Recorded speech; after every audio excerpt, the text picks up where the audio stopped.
everyone, Julie Jockelle, real estate agent in Irvine, California. 大家好，我是 Julie, 加州尔湾房产经纪. Today we're so lucky. I got Jeff Liu from Fidelity Title. How long you been in the business, Jeff? Around 20 years. 20 years. So he's going to be able to bring us lots of knowledge and information.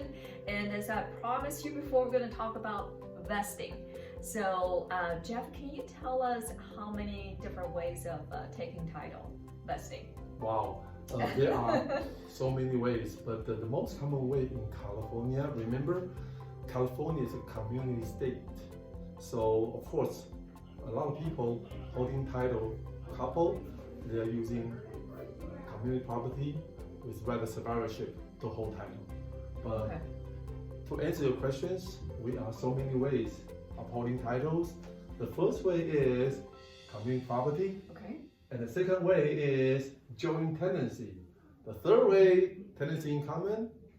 And the fourth, of course, the family trust. And last one on this list is community property with right of survivorship. So in general, we have so many ways, but right now I want to talk about the 5 ways of holding titles. Okay. Yeah. So let's say, for example, I get asked a lot, if a married couple in California, usually how do they take title? Which category they fit in here? Okay. Hey, everyone. the rule of thumb, the first one, before making any decision of holding titles, always consult attorney or CPA. Yeah. We're here to touch base of the basic introduction of the method of holding title, but always consult your attorney before you make any decision. Okay? Okay. Thank you for that disclaimer. Yeah. Okay. So married couple. For married couple, there are so many methods of holding title. In this case, okay, the first one, no problem, community property. Married couple, no problem. And for married couple to hold title, you can also use joint tenancy. Nothing wrong with that, but in the future, there may be some tax consequences difference. Okay? The third one, tenancy in common, also no problem. The only thing is the husband and wife, they hold specific interest, percentage of interest.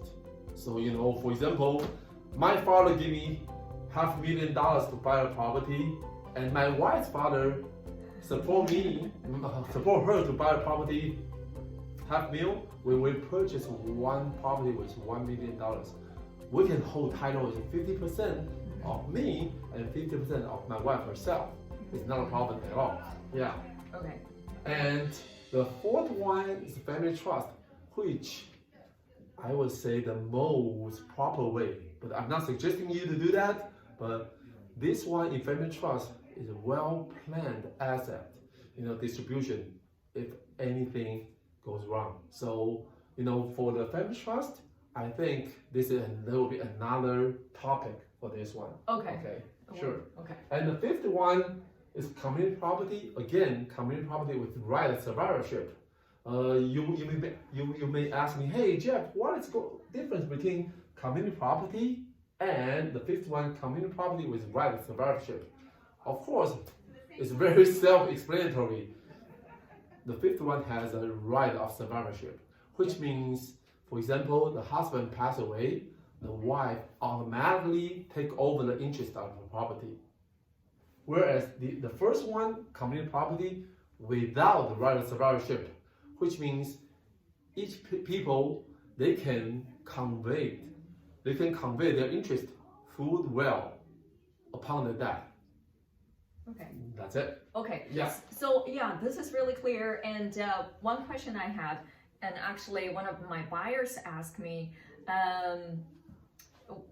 it's something to do with a step up. Let's say, for example, one spouse passed away, and then there is a one way, if you hold joint tenancy, only 50% of that port value will be step up, versus what's a better way, if you have a community property holding title, then the whole thing you can step up. Is that right? Okay. Again, Yeah. before you do this one, consult your CPA first. Let's have a basic touch base. Yeah. Okay. For example, there are two couples. They are holding title. One couple, joint tenancy. The other couple, they holding title as community property with right survivorship. 20 years ago, they purchased their property, $200,000. Mm-hmm. Okay. And nowadays, the value of the property they purchased, let's assume $1 million. 1 million. Yeah. Okay. Yeah. And the first couple, they're using joint tenancy. Mm-hmm. But if the husband passed away, Mm-hmm. because they are using joint tenancy as the vesting, remember in America we have a step up tax basis. Mm-hmm. In this case, joint tenancy, only the husband's tax basis will be step up, whereas the wife stay the same thing. In our case, for example, the value is 1 million. Right. So from 200,000 to 1 million, the value increase is 800,000. But since they are using joint tenancy, only half, which means the husband's tax basis will be step up. In this case, their tax basis is gonna be 200,000 plus 400,000, which is 600,000 for the tax basis. Okay. Whereas if you are using community property with right of survivorship, because you are using this one as a vesting, all the tax basis will be step up to $1 million. Yeah. See, Yeah. in Huge this difference. case, Huge yeah, difference. you see, Yeah. in this case, if you sell the property for 1 million, actually your capital gain is 0. Yeah. But in this case, if you're using joint tenancy, Mm-hmm. your capital gain will be 1 million subtract 600,000. Your capital gain is 400,000 times Yeah. 15% of the tax. Yeah. So you're paying 60,000 just by holding two different title vesting. Yeah, definitely a huge difference. Definitely consult with your attorney first. And thank you so much, Jeff. We learned so much today. We just Love to do that. Yeah, and hopefully this video is something you find it useful. And thank you for watching. We'll see you next time. See you. Thank you.